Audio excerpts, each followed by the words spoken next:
Hi, I'm Shane from BMXUltra.com and you're watching a video on how to install some Profile Elite cranks.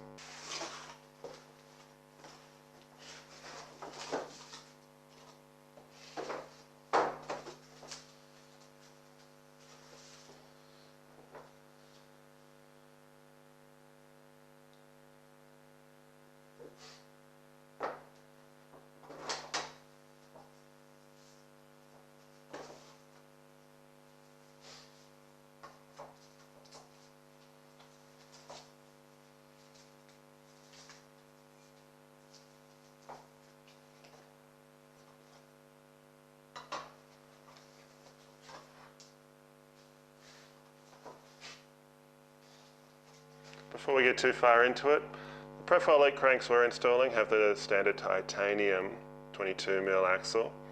This is the second generation. The first generation had a chrome moly axle which had a wedge system. You won't see a lot of those anymore. So the first thing we want to do is put in the drive side bottom bracket hub shell. You can start any side, I always start drive side, and it's probably easier for you to see here. So what I've done is completely cleaned out every part of my bottom bracket, but what I might want to do now, just to make it easier to get off later on, and it always does, put a little bit of grease on the thread. So I've got the grease on the thread here. What I want to do is, because this is our right hand bearing shell, to tighten it up, we want to go anti-clockwise. So I always go clockwise a click until you feel the thread square up with the thread on the frame, and then go and start screwing it on. So pop it on, back until we feel it click, and once you feel that click, it should just thread on easily. If you force it, you do risk cross-threading,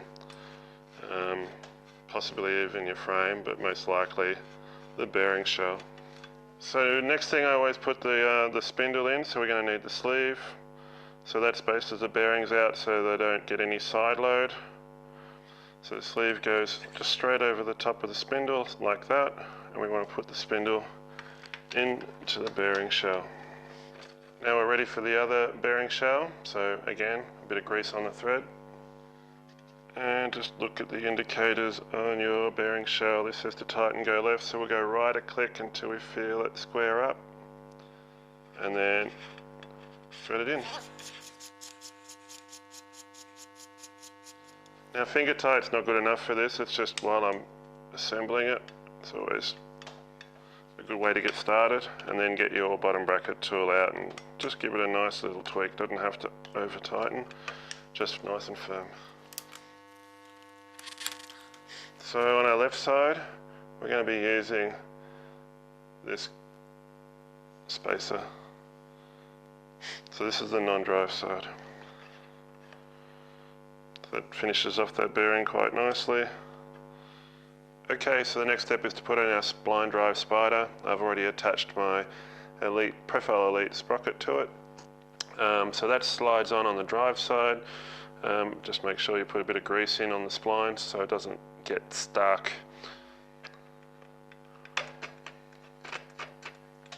So we've got a right side crank that goes on that same side. We just put our spline drive spider on. There's a tiny little indicator down here that tells us that I have grabbed the right hand crank. So there's different ways to line up. You've got your 48 splines on the sprocket. I like to line it up so that we can see the 44 and the Profile logo, and make it nice and central. You can put it in any way you like, it's just a bit neater to make it so you can read everything. And then we just line up the opposite crank. It can be a little bit fiddly if you get it one spline out, but they're easy enough to take off. But these are new cranks, so it's a bit of a task just getting the crank arm on. Let's see if we can do it using the tool.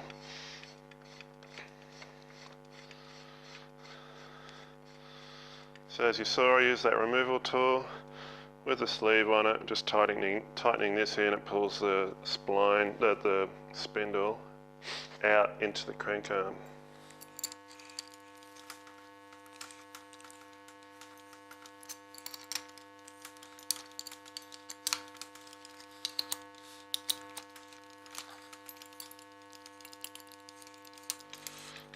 Looks like that's as far as it wants to go. To be able to pull it over a little bit further, you probably need to find something that'll fit in between the sleeve and the bolt there. So I have something I use. It just gives us a little bit more thread.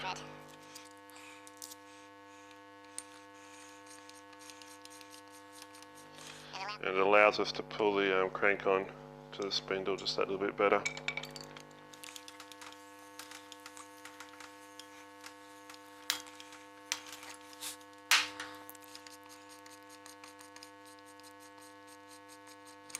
And this bolt should be able to reach. There we go. Allen key.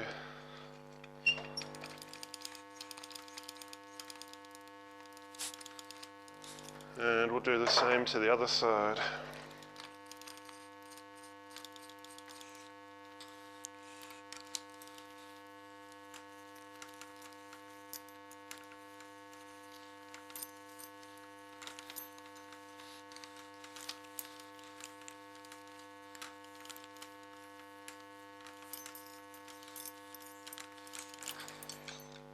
Looks like it's about as far as I'm going to be able to pull the spindle in. Let's see if the bolt will reach, and then we can just do the bolt up to pull it the rest of the way.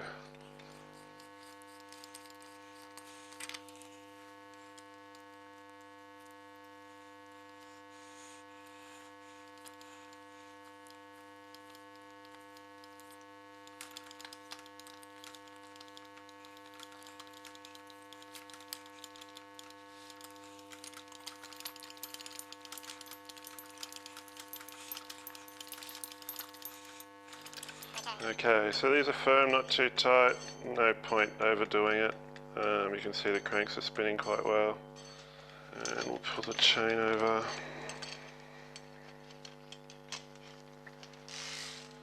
Quickly throw the pedals on.